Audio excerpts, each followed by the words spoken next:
Semua orang yang punya pengetahuan, logika, dialektika, pasti dia mampu mengolok-olok yang memungkinkan pikiran itu diucapkan. Olok-olok itu bagian dari upaya untuk mengucapkan pikiran. Jadi mulailah dengan mengolok-olok tuh.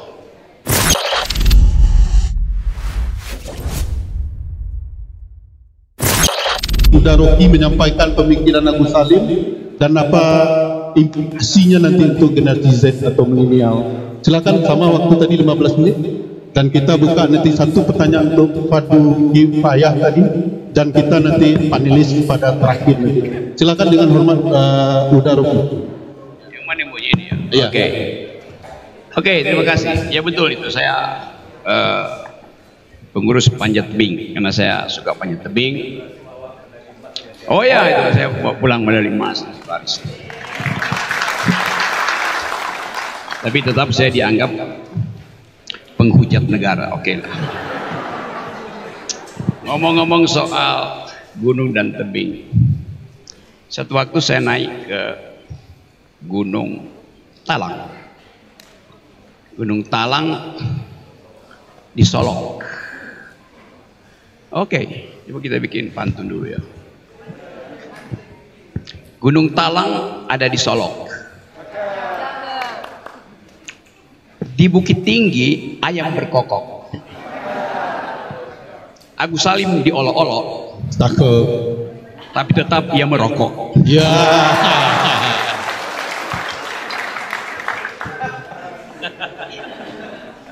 Oke, balik ke Gunung Talang ya.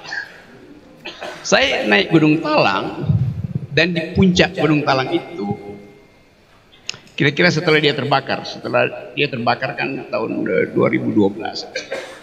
Yes, dia terbakar, saya mau tahu seluas apa. Jadi saya naik Gunung Talang, habis kasih kuliah di Universitas Andalas. Di Gunung Talang saya masih lihat sisa-sisa kebakaran, pohonnya hangus semua. Ada di sini yang belum naik Gunung Talang. Yang belum naik bukannya udah naik. Banyak. Jadi saya lebih paham alam Minangkabau dari kalian. Di Gunung Talang saya lihat kebakaran dan ternyata di Gunung Talang itu banyak makhluk yang tak berkumis dan tak berjenggot, yaitu babi hutan. Yes, that's Gunung Talang. Tapi sekarang kalau kalian ingin lihat babi hutan, nggak perlu ke Gunung Talang, cukup kalian datang ke Senayan.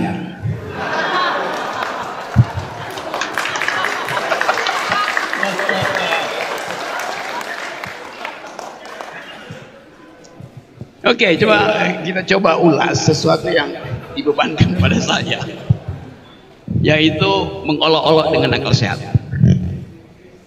Semua orang yang punya pengetahuan, logika, dialektika, pasti dia mampu mengolok-olok yang memungkinkan pikiran itu diucapkan. Olok-olok itu bagian dari upaya untuk mengucapkan pikiran. Jadi mulailah dengan mengolok-olok tuh. Saya mengira dengan agak cepat-cepat bahwa Haji Agus Salim, karena dia kelebihan pikiran maka dia mampu mengolok-olok. Itu yang penanda orang besar mampu mengolok-olok karena kelebihan pikiran. Tanpa olok-olok nggak ada diplomasi. Kekuatan dalam diplomasi ada mengolok-olok, menyindir secara abstrak, sehingga orang tertawa di otaknya, bukan terbahak-bahak. Itu namanya ilmu yang dipelajari oleh Agus Salim. Oh, saya punya kedekatan dengan Haji Agus Salim. Serius. Cuman 20 meter dekatnya. Karena beliau tinggal di Jalan Haji Agus Salim nomor 72 di Jakarta. Saya tinggal di nomor 92. Serius. Saya tinggal di Jalan Haji Agus Salim, dekat gereja Teresia, dan keluarga Haji Agus Salim di situ. Tapi itu bukan karena Haji Agus Salim masih punya rumah di Menteng. bukan karena dia dapat izin tambang dari Bahlil, karena diberi oleh pemerintah. Dulu dia tinggal di apa namanya dekat kali di Gajah Mada, belakang Gajah Mada. Itu betul cerita itu. Ya.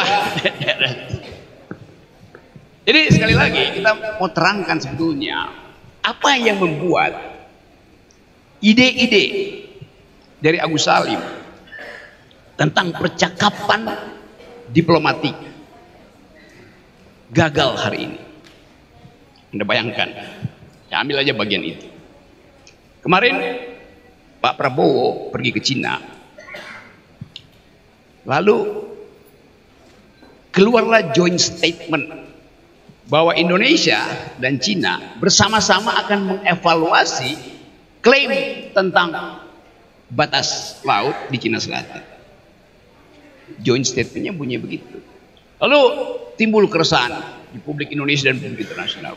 Buat apa Indonesia harus bikin joint statement yang memungkinkan Cina mengklaim lebih jauh? Bukankah klaim Cina itu tidak ada dasarnya dalam hukum internasional? UNCLOS. Jadi terlihat bahwa Indonesia justru dungu karena mempersilahkan Cina untuk meneruskan klaimnya. Lalu terjadi keributan. Menteri Luar Negeri terpaksa mesti keluarin lagi keterangan bahwa ya bukan itu yang dimaksud. Ini cuma soal pretext katanya untuk memungkinkan ada semacam orientasi baru mengeksplorasi Cina Selatan yang isinya adalah gas dan minyak.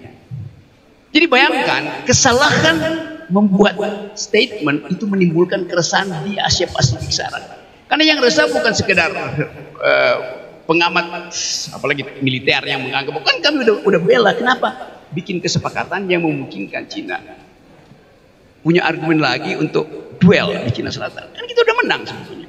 Ada dasarnya Cina bikin klaim terhadap 19 apa namanya itu line dash itu.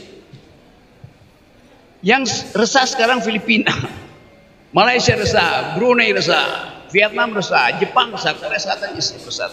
Karena dianggap Indonesia akhirnya menyodorkan peluang bagi Cina untuk menjadi raksasa di Asia Pasifik. Itu satu cara untuk kita membaca. Kenapa kita tidak punya keahlian seperti Agus Salim untuk mendiktekan sesuatu dan mampu mempertahankan argumennya bahkan sebelum joint statement itu dibuat. Jadi kita belajar bahwa kemampuan diplomasi itu memerlukan kecerdasan otak dan keahlian bersilat lidah. Saya kira itu yang kita pelajari dari Brother Haji Agus Salim. Kemampuan untuk membaca lebih cepat, 2 langkah, dan dia siapkan jawaban itu sebelum musuhnya itu melangkah lebih jauh. Itu yang saya terangkan.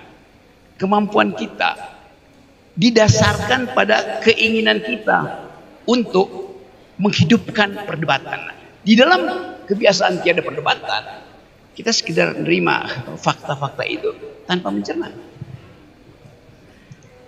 Itu dasarnya. Tadi seorang penanya kagum dengan yang dilakukan Arif. Hal yang sebetulnya sangat standar, yaitu Arif punya kemampuan untuk mengolah imajinasinya dan membenturkan dengan problem yang bakal dia hadapi. Jadi diantisipasi dalam skenario. Saya kira diantisipasi bahwa kita akan pertanyakan fungsi anak kecil itu apa, sebagai narator atau sebagai komunikator sejarah.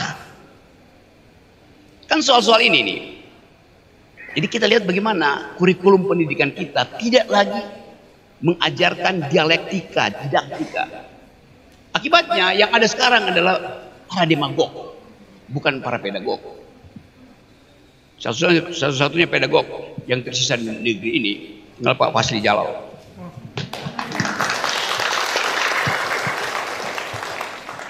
Kita ingin dari Minangkabau ini yang kaya dengan pedagogi, yang kaya dengan kemampuan berpikir dialektik, masuk kembali dalam politik.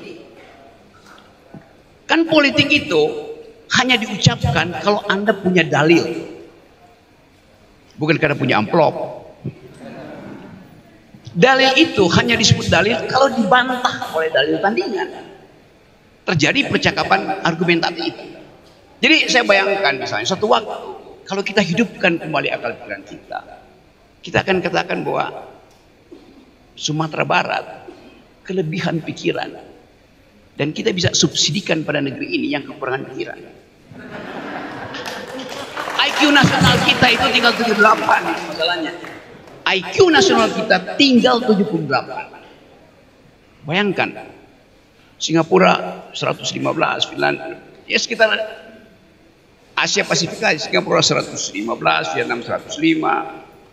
Bagaimana kita mau wujudkan bonus demografi kalau kemampuan kita untuk mengolah kecerdasan dan kecerdikan dibatalkan oleh kebudayaan sok paham, pura-pura paham, pura-pura paham, fufu fafa.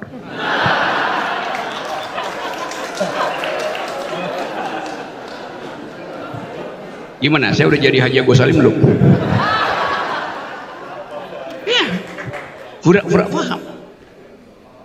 Bayangkan misalnya keributan dalam bidang pendidikan hari ini. Dalam 2 hari ini ada debat habis-habisan mempersoalkan keinginan proposal program yang diucapkan oleh si pura-pura paham bahwa anak SD mesti dilatih berpikir matematika. Guru-guru tahu soal itu. Dari mana tiba-tiba ada ide? Coba saya agak jauh sedikit nanti jatuh tuh dia. Anak jatuh.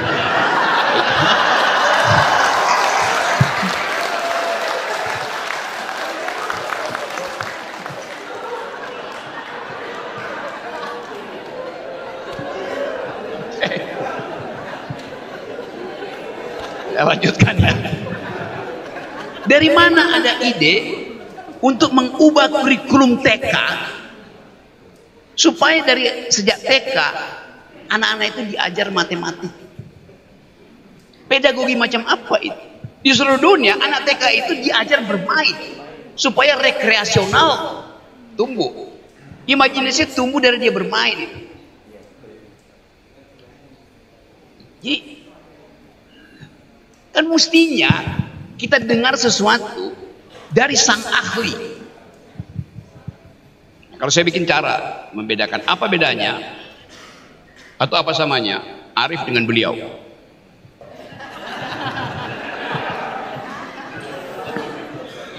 Yes, agak keras. Abang Arif benar-benar paham, dia pura-pura paham. Itu akibatnya kalau orang pura-pura paham. Padahal sebetulnya beliau kegiatannya bermain-main, main Tamiya, main figur-figuran. Kenapa dia nggak pakai dalil itu? Anak kecil akan bilang iya, bapak suruh kami belajar. Anak TK akan bilang bapak suruh kami belajar matematika, sementara bapak bermain-main yang adalah mainan kami. Kan bermain-main itu di usia formatif itu. Usia TK dia main Lego mesti. Ini seseorang pembesar bermain Lego. Waktu dikumpulin dari kantornya, itu mainan ternyata semua. Masukin kardus. Itu beda antara pembesar dan orang besar. Umur 26 dia sudah punya imajinasi, punya skrip di kepalanya untuk diproyeksikan ke layar lebar.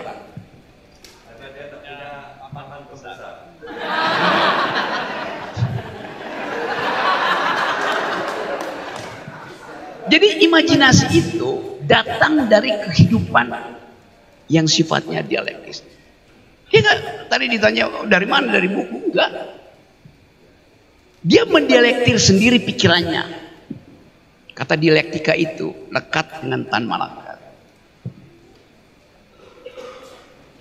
Logika, madilog, materialisme, dialektika, logika. Coba kita tanya pada yang bersangkutan, tahu nggak siapa itu Tan Malaka? Oh iya, itu nama selat.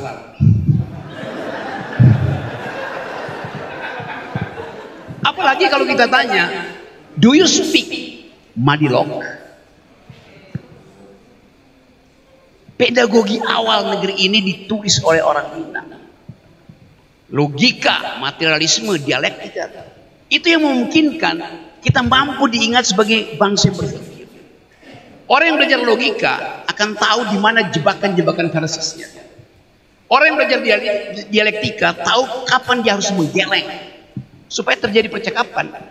Pikiran hanya disebut pikiran kalau ada pikiran yang menentangmu. Demikian juga dalam pedagogi, dalam didaktika.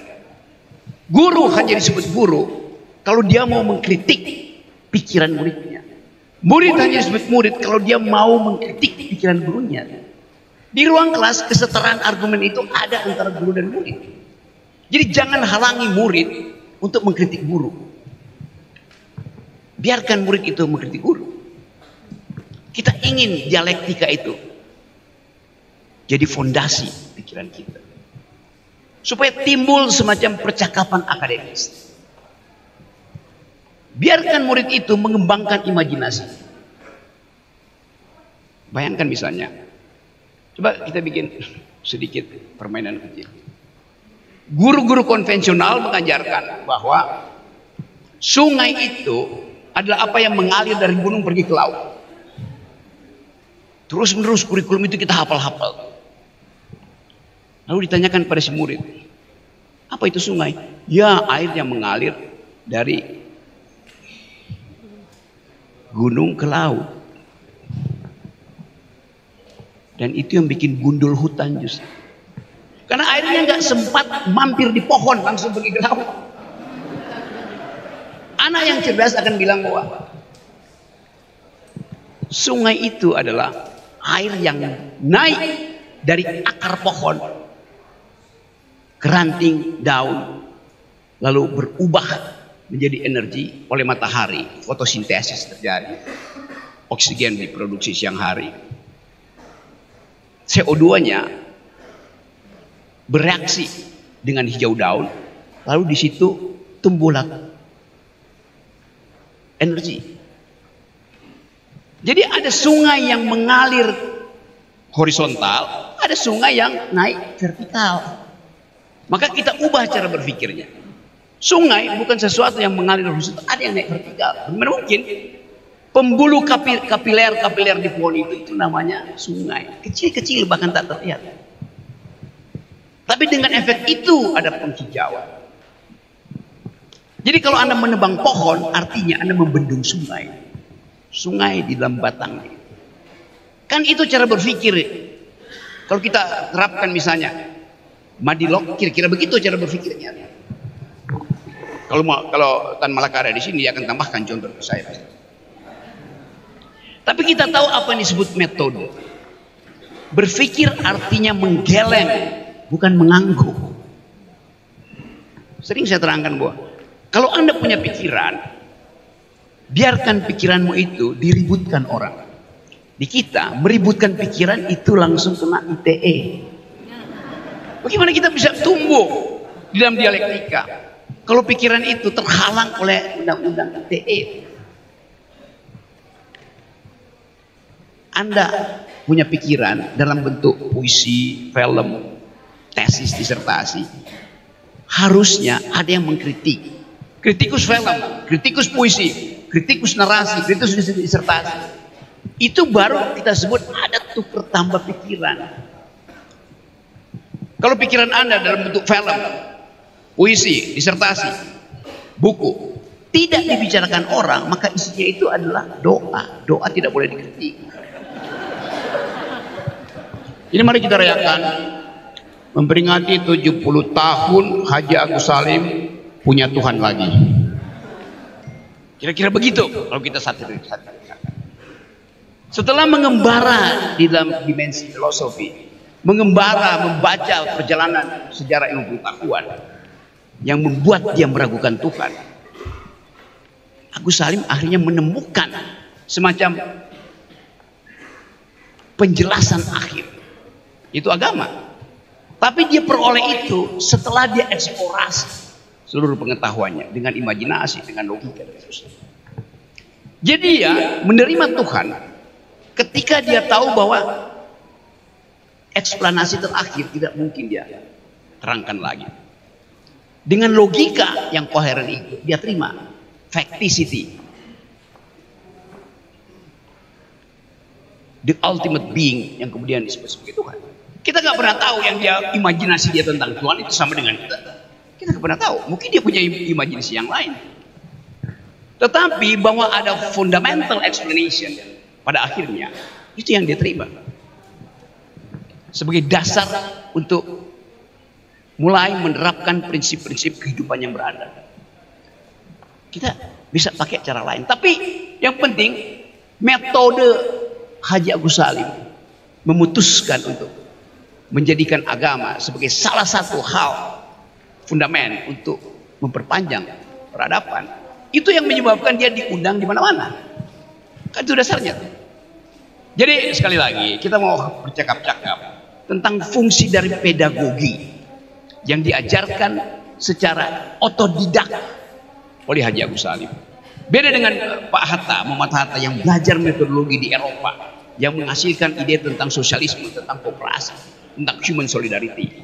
Nah, kita ada di sini untuk mulai mengintip bahwa pikiran-pikiran dari Tanah Minang ini dihidupkan kembali di dunia. Sekarang di dunia orang bicara tentang human solidarity yang sudah dibicarakan oleh Muhammad Hatta beberapa tahun yang lalu, beberapa abad yang lalu. Orang bicara sekarang tentang persaudaraan manusia, hal yang didiktekan oleh Sultan Syahrir. Orang bicara tentang hak-hak buruh untuk menghasilkan kemakmuran yang ditulis dalam risalah-risalah tajam oleh Johan Sahrusa.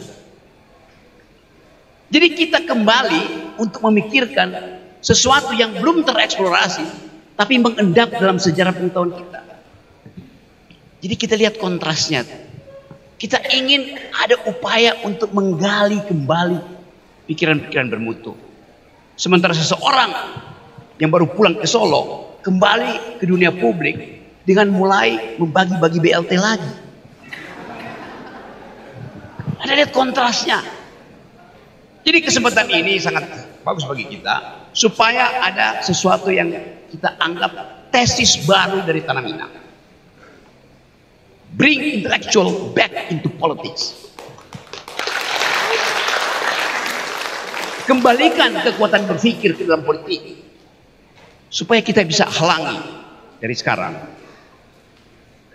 makhluk-makhluk yang tidak berkumis dan tidak berjenggot menguasai republik ini.